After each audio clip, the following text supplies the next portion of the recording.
Good morning mga George. Andito pa rin tayo sa Grace Town, Talisay, Cebu. So after ng katikisim at ulimas, picture muna kami as usual para meron naman tayong memories ng get together natin. So after ng mass, pumunta na kami ng rooftop ng workshop building. So dati itong workshop building na to, yung rooftop nito is wala pang bubong.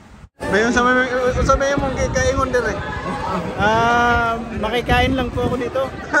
Bali, ang nangyari kasi, naglakad kami galing doon sa kabilang building papuntang dito. Ayaw na. So ngayon, sobrang tagal na nagkaroon na siya ng bubong. Dati mga lightning arrester ang mga nandito. So sa ngayon, nilaganan na ng bubong, siguro puro some reason or para magamit naman yung area siguro. So dito kami naglalan sa rooftop workshop. Of course kasama na yung picture.